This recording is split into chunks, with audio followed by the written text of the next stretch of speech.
갈라디아서 6장 7절에서 10절 말씀입니다.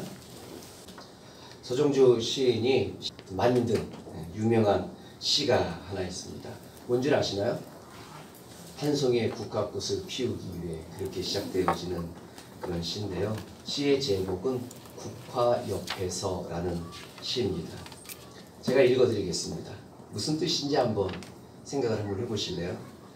한 송이의 국화꽃을 피우기 위해 봄부터 소쩍새는 그렇게 울었나 보다.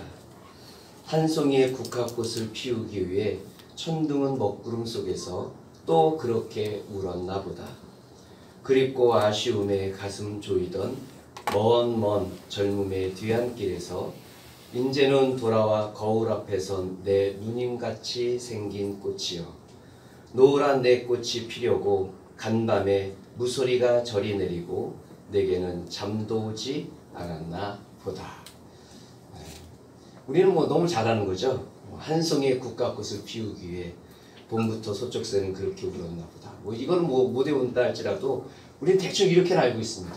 한 송이의 국화꽃을 피우기 위해 소쩍새가 저렇게 울었나 보다. 이 정도는 우리는 알고 있습니다. 정확하게는 몰라도 말입니다. 시는 여러분 잘 아시는 대로 은유와 비유를 담고 있습니다. 국화는 무엇을 비유하는 것일까요? 오늘 시 안에서는 국화는 뭐라고 얘기하고 있느냐면 내 누님과 같은 꽃, 그것을 국화라고 얘기합니다. 내 누님과 같은 꽃, 국화래요. 근데 그 내 누님과 같은 꽃을 또 오늘 시에서는 뭐라고 얘기를 하느냐면 거울 앞에 서 있는 내 누님과 같은 꽃, 이렇게 얘기합니다. 그래서 제가 한번 궁금해서 찾아봤습니다. 도대체 이 시가 의미하는 바가 뭔가, 국화가 뭔가, 이걸 한번 나름대로 한번 공부를 해봤습니다. 여기에 국화를 지칭하는 것은 누구냐면 우리 자신을 이야기합니다. 시의 표현대로 먼 젊음의 뒤안길에서 인제는 돌아와서 거울 앞에 서 있는 나 자신을 국화라고 얘기를 합니다. 그러니까 젊음의 그 여러 질곡들, 그런 것들을 다 지나고 난 다음에 이제는 만개에서 겸손하지만 수수하지만 그렇게 피어있는 한 송이의 국화꽃 같은 그 모습을 거울 속에 있는 나를 보고 지은 시라고 얘기하더라고요. 이 시를 지은 사람이 지향하는, 그러니까 자기가 바라는 어떤 이상향의 모습을 비로소 거울 앞에서 발견한 것이다. 이렇게 얘기를 합니다. 근데 여러분, 이 국화꽃을 피우기 위해서 말입니다. 먼 젊음의 그런 뒤안길을 넘어서서 이제 거울 앞에서 완숙되어진, 또 완성되어진 그런 내 인생, 그것을 이루기 위해서는 그것이 가벼운 일이 아니었다라는 겁니다. 모진 시련과 모진 풍파를 다 견뎌야지만 그 국화꽃을 피울 수 있었대요. 그래서 그 모진 시련과 모진 풍파를 시에서는 뭐라고 표현하고 있느냐면 봄부터 울어대던 소쩍새가 그렇게 울었나 보다. 왜 울었다고요, 여러분? 국화꽃 피우기 위해서 그렇게 울었다고 합니다. 먹구름 속에서 울렸던 천둥 소리도 있어야지만 국화꽃을 피울 수 있대요. 그리고 그 국화꽃을 피우기 위한 바로 전날, 그 가까운 시일에는 무슨 일까지 있었느냐 하면 간밤에 무소리가 절이 내렸나 보다. 그렇게 무소리가 내리는 게 있어야지 국화꽃을 피울 수 있다고 합니다. 한 송이의 국화꽃을 피우기 위해서도 그렇게 모진 세월을 지나야만 하게 되는 것 같아요. 그렇지 않습니까? 이 시에 우리가 동감하는 이유는 뭐죠? 내 인생이 그렇구나, 이건 아니겠습니까? 나도 그렇게 살아가고 있고 그렇게 살았구나. 먼 젊음의 뒤안길에서 거울 앞에서 내 모습을 보면서 아이고, 나의 인생도 쉽지 않았구나. 그런데 거울 앞에서 내 모습을 보니까 저게 그렇게 모진 풍포와 시련을 이겨낸 완숙되어진 성숙하게 되어진 그런 인생으로서의 내 모습을 발견하는 것, 그걸 아닐까 싶습니다. 그래서 동감하는 것 같아요.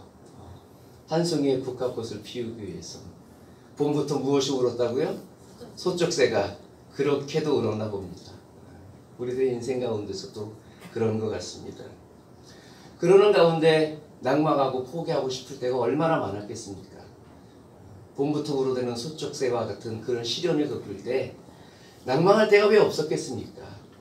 몸수리치는 먹구름 속에서 천둥 번개가 칠 때 우리가 절망스러워할 때가 얼마나 많았겠습니까?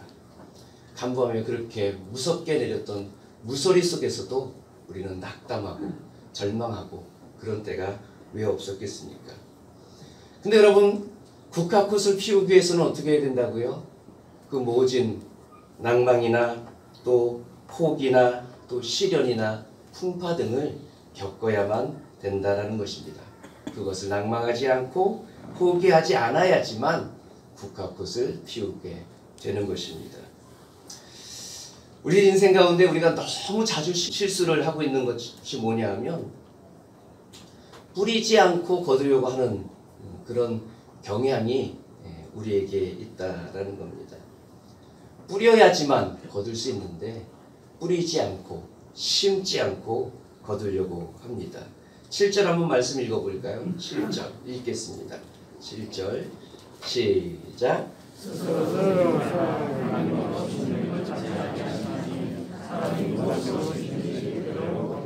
무엇을 심든지 그대로 거두리라. 열매를 맺으려면 말입니다. 무엇인가를 이루려면 말입니다. 가장 처음에 시작해야 되는 것이 무엇이냐면 심어야 된다는 겁니다. 뿌려야 된다는 겁니다.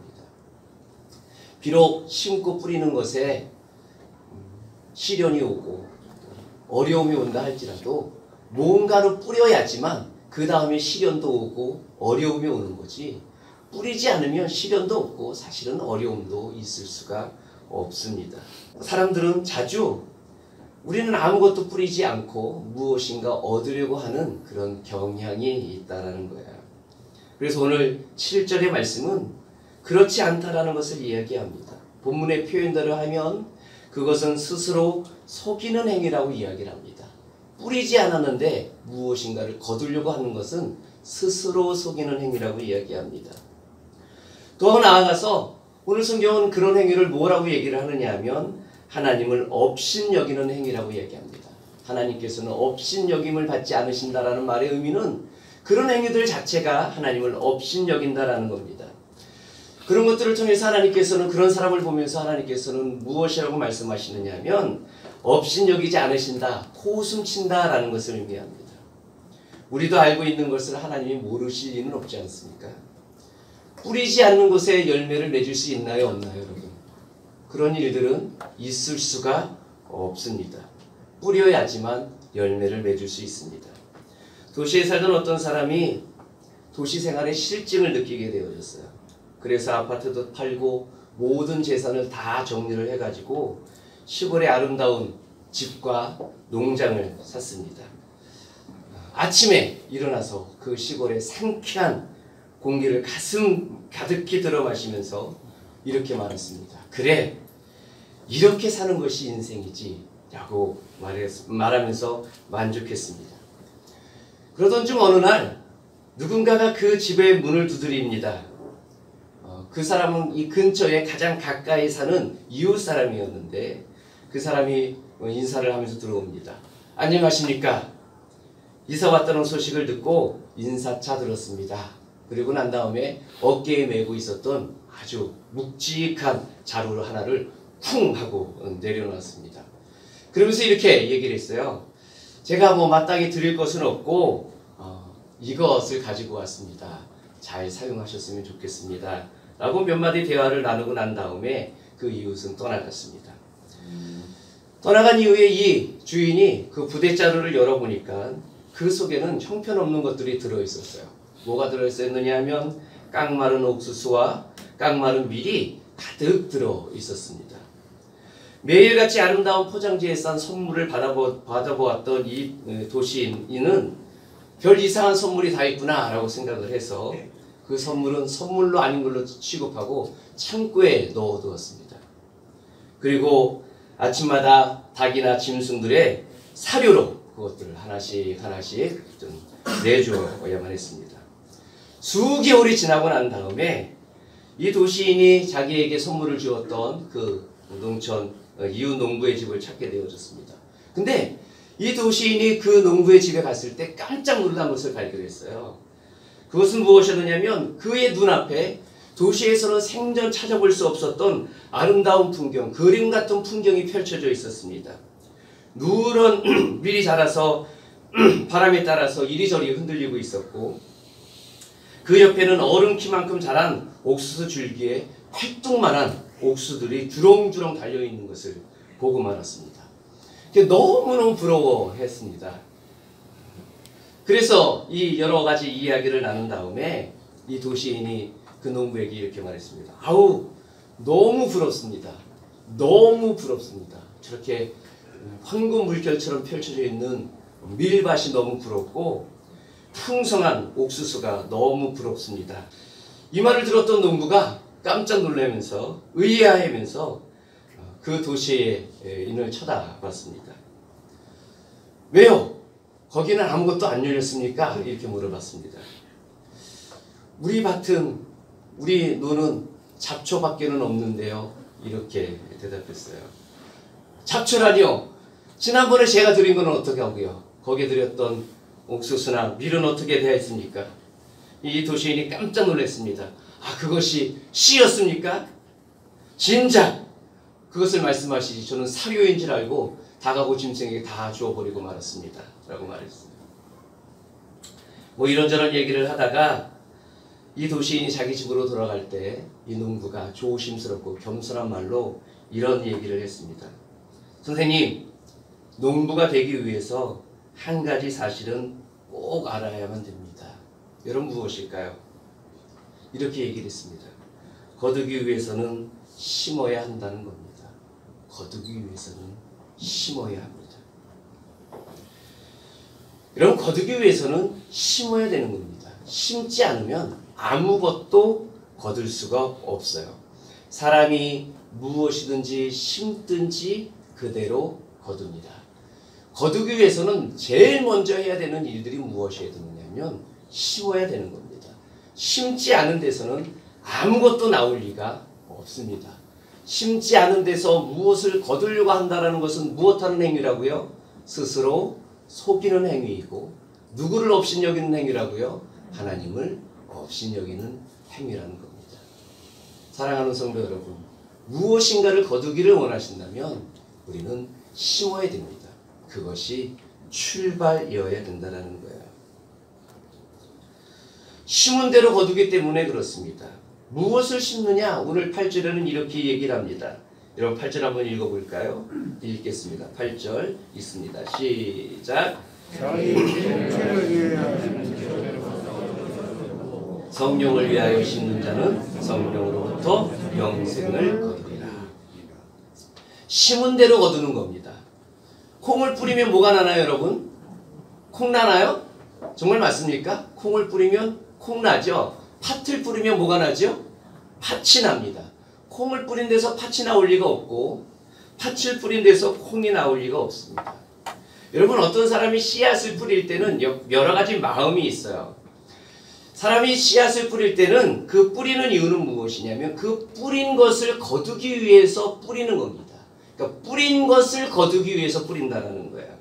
그러니까 그 씨앗 속에는 무엇이 있느냐 하면 심은 사람의 마음이 거기에 있는 것이고, 심은 사람의 목적이 거기에 있는 것이고, 심은 사람의 기대가 거기에 있는 거예요. 콩을 심으면 심은 사람의 마음이 콩에 있는 것이고, 그 목적이 뭐냐면 콩을 거두는 것에 있는 것이고, 기대가 뭐냐면 콩을 거두는 것이 기대가 있는 것입니다. 그러니까 단순한 씨가 아니라 그 속에는 심는 자, 뿌린 자의 마음이 그 속에 담겨져 있다는 거예요. 오늘 성경에는 두 가지 씨에 대해서 얘기합니다. 첫 번째 씨앗은 무엇이라고요? 자기의 육체를 위한 씨앗이에요. 그것을 심는 사람이 있습니다. 두 번째 씨앗의 이름 무엇이라고요? 성령을 위해서 심는 자, 성령을 위한 그런 씨앗을 심는다라는 것입니다. 여러분, 이 세상의 씨는 이 두 가지로 이야기할 수 있습니다. 이 두 가지 이외에는 없습니다. 육체를 위하여 심는 씨앗이 있고 성령을 위하여 심는 씨앗이 있습니다. 이 두 가지 씨앗 외에는 사실은 없다고 봐야 됩니다. 자기의 육체를 위하여 심는 자가 있고 성령을 위하여 심는 자가 있습니다. 자기의 육체를 위하여 심는 자는 그 마음이 거기에 있는 것이고 그 목적이 거기에 있는 것이고 그 기대도 거기에 있는 것입니다. 육체를 위한 것, 그것이 목적이고 그것이 기대고 그것이 그의 마음이라는 거예요. 성령을 위하여 심는 것, 그것은 거기에 그 사람의 마음이 담겨져 있는 거예요. 성령을 위한 것이 그 사람의 마음이고 성령을 위한 것이 그 사람의 목적이고 성령을 위한 것이 그 사람의 기대가 되어지는 것입니다. 두 가지 종류를 중에 하나를 이 세상의 모든 사람들은 그렇게 심고 거두며 살아가게 되는 거예요.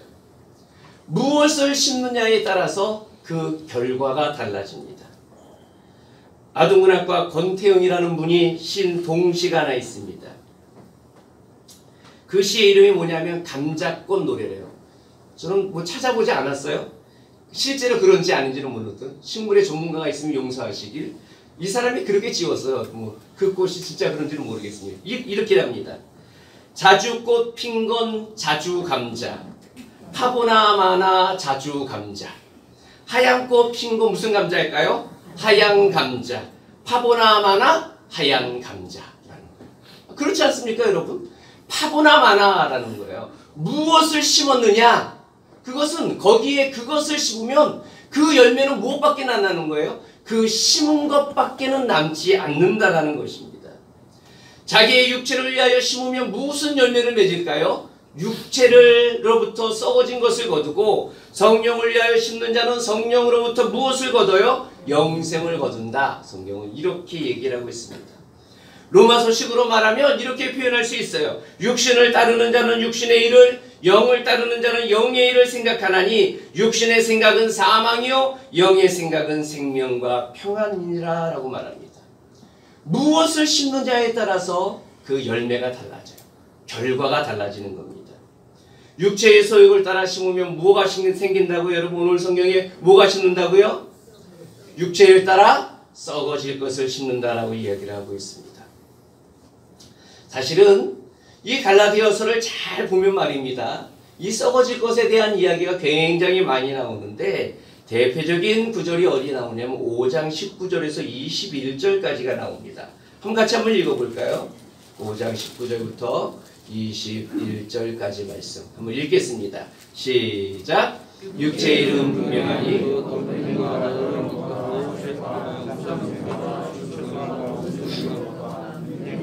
당 짓는 것과 분열함과 이단과 투기와 술취함과 방탕함과 또 그와 같은 것들이라. 전에 너희에게는 경계한 것 같이 경계하노니 이런 일을 하는 자들은 하나님의 나라를 유업으로 받지 못할 것이요 라고 말합니다. 육체의 일은 분명하니라고 말하면서 그에 대해서 쭉 이야기한 다음에 결국은 이런 사람들은 무엇을 받지 못한다고요? 하나님 나라를 유업으로 받지 못한다라고 이야기를 합니다. 육체를 위하여 심은 것은 그 열매는 무엇밖에는 없는 거예요. 육체에 가는 것밖에는 나오지 않는다라는 것입니다. 5장 19절에서 21절에 나오는 목록을 잘 살펴보면 그것은 전부 다 나와 관계되어져 있는 거예요. 내 개인주의와 관계되어져 있는 것이고 나만이 관계되어져 있는 것 목록이 나옵니다. 육체를 위하여 심는 것은 다 썩어질 것만 열매를 맺게 되어지는 거예요. 이렇게 말씀드리면 우리 성도님 중에서 잠깐만요 목사님 질문이 하나 있습니다. 이렇게 얘기하실 분들이 있을 겁니다. 세상에 속한 것들이 그러면 무조건 다 나쁜 겁니까? 이렇게 말씀하실지 모르겠어요. 여러분 그런데 잘 생각을 해보십시오. 이 세상에서 우리가 맺는 열매들 말입니다. 우리가 그토록 간구하고 그토록 열심을 가지고 지금 그것을 맺으려고 애를 쓰고 있는 그것들 말이에요. 그것들 가운데 영원한 것이 있습니까? 영원한 것이 있으면 한번 저에게 말씀해 보시겠습니까? 무엇이 영원합니까? 돈이 영원하나요? 권력이 영원합니까? 건강이 영원하나요? 가장 좋은 열매라 할지라도 그것은 결국은 썩게 되어지는 거예요.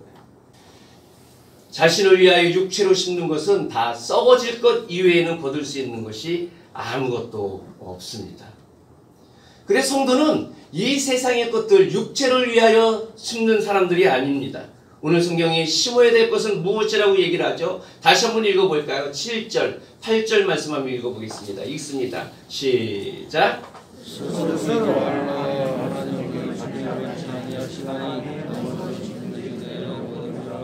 자기 육체를 위하여 심는 자는 육체로부터 썩어질 것을 거두고 성령을 위하여 심는 자는 성령으로부터 영생을 거두리라. 무엇을 심는 사람이라고요? 성도들은요? 무엇을 심는 사람들? 성령으로부터, 성령을 위하여 심는 자니 성령으로부터 영생을 거두는 자다라고 말합니다. 성도는 8절의 표현 그대로 읽으면 성령을 위하여 심는 자라고 말씀드릴 수 있습니다. 성령을 위하여 심는다라는 말의 의미는 5장 16절 17절에 의하면 이렇게 기록하고 있습니다. 5장 16절 17절 한번 읽어볼까요? 5장 16절 17절 읽겠습니다. 5장 16절 17절 읽습니다. 시작. 내가 이르노니 너희는 성령을 따라 행하라. 그리하면 육체의 욕심을 이루지 아니하리라. 육체의 소욕은 성령을 거스리고 성령은 육체를 거스르나니 이 둘이 서로 대적함으로 너희가 원하는 것을 하지 못하게 하려 함이니라. 성령을 위하여 심는다라는 말의 의미는 5장 16절의 표현에 의하면 성령을 따라 행하는 것을 의미합니다. 성령의 인도하심을 받는 것을 의미합니다. 성령으로 하여금 그 뜻대로 하시게끔 나 자신을 드리는 것, 그것을 성령을 위하여 심는 것을 이야기하고 있습니다. 성도가 심어야 되는 씨앗은 무엇이냐면 자신을 위하여 육체를 따라 심는 것이 아니라 성령을 위하여 성령을 따라서 심는 사람들, 그 사람들을 성도라고 이야기합니다. 그것이 우리의 씨앗이라는 거예요. 여러분, 성령을 위하여 심는 것이라는 의미는 무엇일까요? 성령을 따라서 산다라는 말의 의미는 무엇일까요? 그것은 어떤 것을 이야기하는 것일까요? 오늘 우리가 읽은 성경에는 크게 두 가지로 이야기를 합니다. 성령을 따라서 살아간다. 그것은 어떤 삶을 이야기하는 것일까? 성령을 위하여 심는다. 그것은 무엇을 심는 것일까? 오늘 성경은 우리에게 두 가지 이야기합니다. 첫째는 착한 일을 하는 것을 의미하고 있습니다. 9절과 10절 한번 읽어볼까요? 9절과 10절 읽겠습니다. 시작. 우리가 선을 행하되 낙심하지 말지니 피곤하지 아니하면 때가 이름에 거두리라. 그러므로 우리는 기회 있는 대로 모든 이에게 무슨 일을 하되요? 착한 일을 하되 더욱 믿음의 가정에게 할지니라. 성령을 위하여 심는다라는 말의 의미는 무엇이냐면 9절과 10절에는 그것을 이렇게 표현하고 있는 거예요. 선을 행하라 라고 이야기합니다. 기회 있는 대로 착한 일을 하라라는 것을 의미하고 있습니다. 선을 행하라라는 말의 의미는 착한 일을 하다라는 말과 다르지 않다라고 이야기합니다. 누구에게요? 모든 이에게. 특히 누구에게요? 믿음의 가정들에게 하라고 이야기합니다. 여러분, 그것은 곧바로 무슨 얘기를 하고 있느냐 하면 서로에게 섬긴다라는 것을 의미하고 있어요. 갈라디아서의 구절은 어떻게 되어져 있느냐면 5장 13절을 기준으로 해서 그 전과 그 후가 나뉩니다. 5장 13절 한번 읽어볼까요? 5장 13절 우리 같이 한번 읽어보겠습니다. 5장 13절 5장 13절 읽겠습니다. 13절, 14절, 15절입니다. 시작.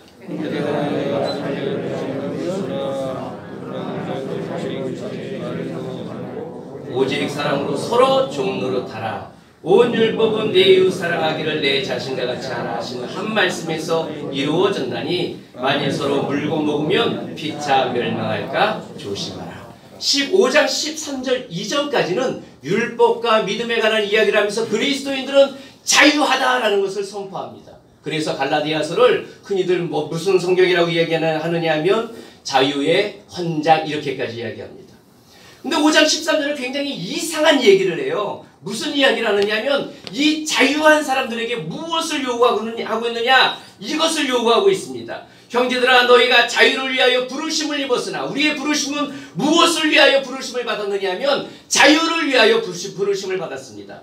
그런데 어떻게 살라고 이야기를 하고 있느냐 하면 13절에 이렇게 말합니다. 그러나 그 자유로 육체의 기회를 삼지 말고 오직 사랑으로 서로 종노릇하라 이렇게 이야기합니다. 육체의 기회로 삼지 말라고 말합니다. 육체를 섬기는 자, 자기를 위하여 육체를 섬기는 자가 심는 자가 되지 말고 오직 서로 종노릇하라라고 이야기합니다. 서로 종로로 타는 것이 무엇이냐면 선을 행하는 것, 성령으로 심는 것을 이야기하고 있어요.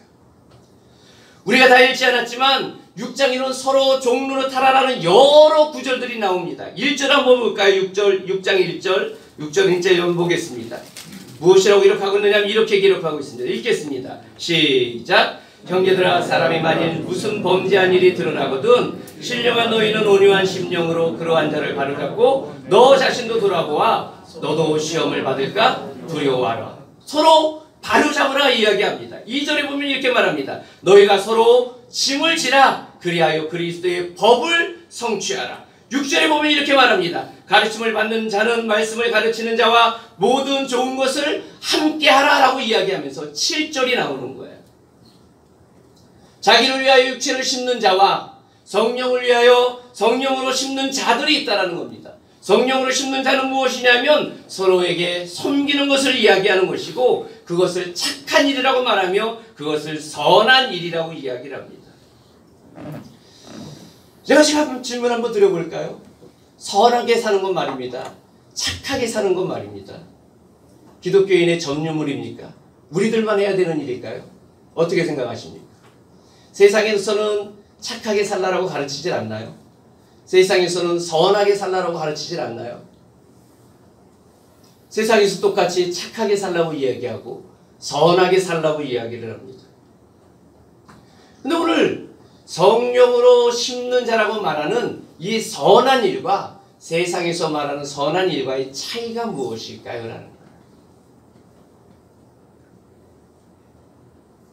비슷하지만 다른 무엇이 있기 때문에 성경에서도 선을 얘기하고 착하게 사는 것을 이야기하지 않겠습니까? 며칠 전에 저녁마다 우리 제 서재에 와서 공부하는 한 남학생이 하나 있습니다. 그 남학생이 고3, 그러면 다 알게 되는구나. 고3 남학생이에요. 이번에 중간고사 시험을 쳤는데 이 남학생은 거의 한 달 이상, 거의 2달 가까이 제 서재에 와서 진짜 공부를 열심히 했어요. 집에 가서 했는지 안 했는지는 몰라요. 근데 저 앞에서는 어쨌든 일찍 와서 학교 끝나자마자부터 와가지고 정말 최선을 다해서 공부하는 모습을 보게 되었습니다. 그래서 제가 이 남학생을 제 앞에 이렇게 앉혔어요. 시험이 끝난 다음에 그래 이번 시험을 잘 봤니 못 봤니 그렇게 얘기했습니다. 뭐 어떤 건 옳은 게 있고 어떤 게는 평타고 어떤 것은 한 과목은 망했어요. 뭐 이렇게 표현을 하더라고요. 그래서 제가 이렇게 얘기를 했습니다. 그래 지금 시험이 망하든 지금 시험이 잘 봤든 너한테는 그게 중요한 게 아니야. 뭐가 중요하냐면 지금 경험한 것이 중요한 거야. 제가 이렇게 얘기를 했습니다. 지금 경험한 것, 그렇게 열심히 무엇인가를 최선을 다한 것, 그것 말이야. 그것을 잘 간직을 한다면 네가 대학에 들어갈 때 어떤 대학을 들어가든지 상관이 없이 그것이 너의 인생을 좌우할 수가 있을 거야 라고 이렇게 얘기했습니다. 그러면서 한 가지를 덧붙였어요. 무슨 이야기를 덧붙이냐면 이렇게 덧붙였습니다. 잘 들어야 돼. 예수님을 믿는 사람과 예수님을 믿지 않는 사람과 둘 다 똑같이 열심히 공부하는 것은 다 같이 가르치지. 그렇지 않습니까, 여러분? 학교에서도 공부 열심히 하라 가르치고 교회에서도 저도 우리 교회 아이들한테 공부 열심히 해야 돼. 늘 얘기합니다. 공부 열심히 해야 돼. 그래서 교회 애들이 저를 싫어할 수도 있어요. 어쩌면 공부 열심히 해야 되는. 그러면서 그 남학생이 이렇게 얘기를 했어요. 다른 게 하나 있는 거야. 예수 믿는 사람들이 공부 열심히 하는 것과 예수 믿지 않는 사람들이 공부 열심히 하는 것이 다른 게 있는 거야. 뭐가 다를까요? 외적으로는 똑같은데 실제로는 다른 게 있다는 거예요. 왜 공부를 열심히 해야 될까요? 왜 그래야 되죠? 예수 믿는 학생들이 왜 공부를 열심히 해야 될까요? 육체를 위한 것을 심기 위해서가 그런 것은 아닙니다. 그러면 육체의 것을 거두게 되는 거예요. 공부 열심히 해서 성적이 오르고 좋은 대학 가서 좋은 대기업 들어가고 돈 많이 벌고 평안히 살고 행복하게 영원히 썩어지는 겁니다. 그렇지 않나요? 뭐가 다른 거죠? 예수 믿는 사람들이, 예수 믿는 학생이 공부를 열심히 하는 이유는 무엇이죠? 성령으로 심는 거예요. 그것이 누구와 관계되어진 거라고요? 하나님과 관계되어진 거예요. 그것은 영원히 있는 겁니다. 하나님 앞에 받아들여지게 되어진 신앙적 반응이기 때문에 그런 거예요. 예수 믿는 사람들은 이미 신령한 사람이라고 불려지는 사람입니다. 어떤 사람들이라고요, 여러분? 예수 믿는 사람들은 이미 신령한 사람이라고 얘기를 하고 있는 거예요. 6장 1절의 말씀이 들었습니다. 형제들아, 사람이 만일 무슨 범죄한 일이 드러나거든 신령한 너희는 이라고 얘기하는 거예요. 신령한 너희는. 예수 믿는 사람들은 이미 신령한 사람들이 되어진 거예요. 하나님을 믿는 사람들이 되어졌다는 겁니다. 표면적인 삶은 세상 사람들과 다르지 않지만 본질이 다르다는 거예요. 나타나는 선이나 착하게 사는 것, 세상이 요구하는 것이나 교회와 하나님께서 요구하는 그런 요구의 내용은 똑같아 보이지만 그 본질은 다른 거예요. 무엇이 다르다고? 나를 위하여 육체를 심느냐, 성령을 위하여 성령으로 심느냐가 다르는 거예요. 나의 욕심과 나만을 위해 살아가는 인생이냐, 아니면 하나님의 영광을 위하여 그렇게 살아가는 것이냐, 다르다라는 것입니다. 하나님과 관계되어진 열심이라는 거예요. 그것은 그 열매를 맺게 되어지는 겁니다. 하나님과 관계되어진 본질적으로 다른 그 선이야말로 하나님 앞에서의 영원한 열매를 맺을 수 있는 거예요. 그렇게 사시기를 바랍니다. 우리가 그렇게 살아야 되는 건 아니겠습니까?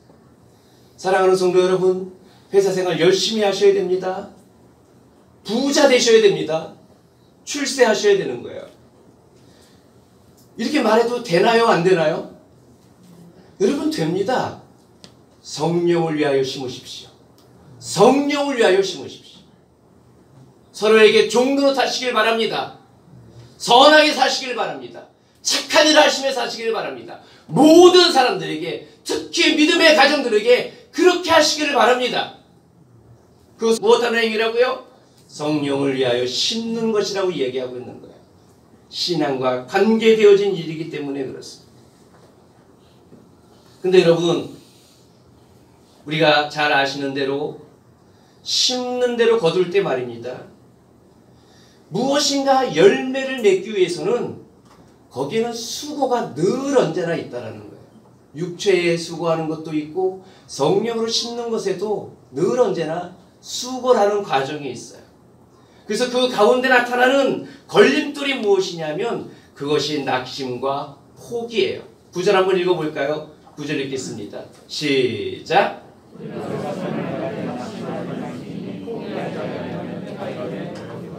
선을 행하되 낙심하지 말지니 포기하지 아니하면 때가 이름에 거두리라고 얘기합니다.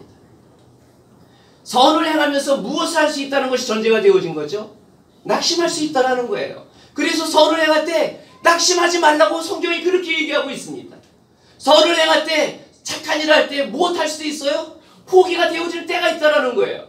그래서 성경은 우리에게 얘기하는 겁니다. 착한 일을 할 때, 성령을 따라 심을 때, 하나님의 영광을 위해 살아갈 때 포기하고 싶을 만큼 어려움을 겪게 하겠지만 포기하지 말라고 이야기하는 겁니다. 그 열매를 맺기 위해서 봄부터 소쩍새가 그렇게 울었던 것처럼 성령으로 심어서 열매를 맺는 그 일에도 절망이 있을 수 있고 낙심이 있을 만한 그런 과정이 있다는 것입니다. 여러분, 낙심이 무엇이죠? 지치는 게 낙심이고 실증 나는 게 낙심이고 낙담하는 게 낙심입니다. 포기하는 게 무엇이죠? 힘을 잃어버리는 것입니다. 마음이 약해지는 것입니다. 축 늘어지는 거예요. 아무것도 하지 않는 것, 그것을 포기라고 이야기를 합니다. 그만한 가치가 있는 것임에도 불구하고 성령으로 심는 것임에도 불구하고 그것이 신령한 사람들에게 나타나는 당연한 모습에도 불구하고 때로는 우리가 낙담하게 되어진다. 포기할 수도 있게 되어진다는 겁니다. 여러분, 우리가 한번 생각해 볼까요? 언제 낙담하죠? 언제 포기하죠? 여러분, 한번 속으로 한번 생각해 보세요. 내가 중요한 일인데, 이거 소중한 일인데 내가 낙담할 때가 언제였을까? 포기할 때가 언제였을까? 왜 내가 포기하고 낙담하지? 저도 한번 스스로 생각을 해봤어요. 아, 이거는 포기해서는 안 되는 정말 소중한 일인데, 심지어는 하나님께서 내게 맡겨주신 일인데 내가 낙담할 때가 언제지? 내가 포기하고 싶을 때가 언제였지?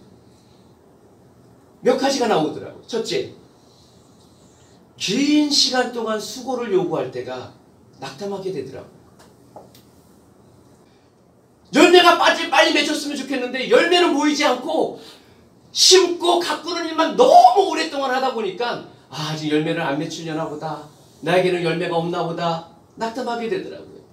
포기하게 되더라고요. 선을 행할 때 낙담할 수 있다고요. 선을 행하는 그 일이 작지 않은 일입니다. 수고가 들어가는 일이에요. 그러나 그것이 길어지면 길어질수록 우리는 낙담할 수밖에 없습니다. 벼는 언제 심을까요, 여러분? 몇 월 달에 심죠? 한 3월에 심나요? 4월에 심나요? 몇 개월 잘 키우나요, 우리가? 한 6개월 키우나요? 모종을 해서 추수할 때까지의 과정이 있어요. 그 과정이 힘들 때, 길어질 때 우리는 낙담합니다. 그렇지 않습니까? 우리는 낙담과 포기를 또 언제 해야 되나요? 원인을 알 수 없는 게으름이 닥쳐올 때. 저는 그래요. 저는 그게 제일 큰 약점이에요. 그러고 싶진 않아요. 게으르고 싶지 않은데 이유를 모르겠어요. 근데 놀고 싶어요. 아무것도 하기 싫어요. 그냥 재밌는 것만 하고 싶어요. 놀러 다니고 싶고 그냥 아무것도 하기 싫다라는 겁니다. 선을 행할 때 무엇하지 말라고요? 낙심하지 말고 포기하지 말아야 돼요. 언제 낙심하고 포기합니까? 빠른 보상이 없으면 낙심하고 포기하는 거예요. 아무리 열심히 했는데, 최선을 다했는데 아무도 나에게 칭찬해 주지 않아요. 나를 인정해 주질 않아요.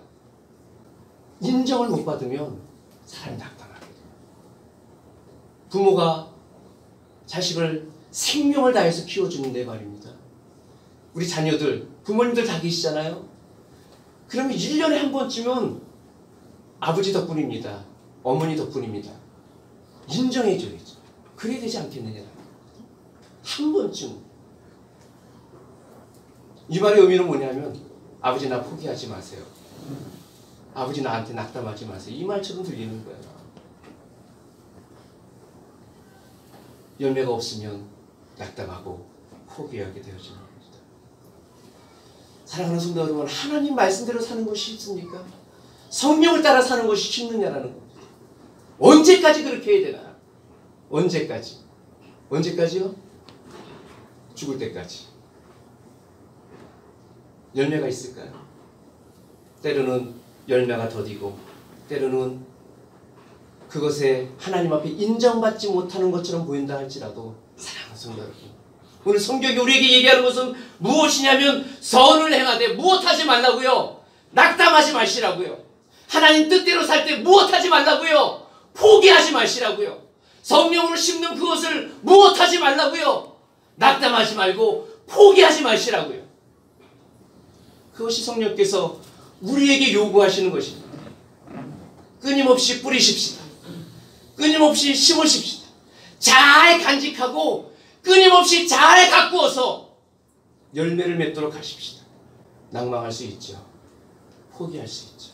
왜 안 그렇겠습니까? 그럴 만한 이유를 대라고 하면 수십 가지, 수백 가지를 얘기할 수 있죠. 그러나 포기하지 말아야 되는 이유가 있다는 겁니다. 왜냐하면 우리는 신령한 사람이기 때문에, 성령을 위하여 심어야 되기 때문에, 그것이 하나님의 뜻대로 사는 것이기 때문에, 주님의 영광이 되어지기 때문에 우리는 낭망할 수 없습니다. 우리는 포기할 수가 없는 거예요. 하나님 뜻대로 사시기를 다시 한번 결단하시는 우리 모두가 되어지기를 바랍니다. 여러분, 그러면 하나님께서 우리에게 주신 약속이 있어요. 약속. 10절 말씀 한번 읽어볼까요? 9절 말씀 읽겠습니다. 9절 읽습니다. 시작. 포기하지 아니하면 때가 이름에 거두니라라고 말합니다. 때가 되면 뭐가 된다고요? 때가 이름에 거두게 되어진다라고 말합니다. 국화꽃은 필까요, 안 필까요? 핍니다. 봄에 소쩍새가 그렇게 많이 울어도 국화꽃은 필까요, 안 필까요? 핍니다.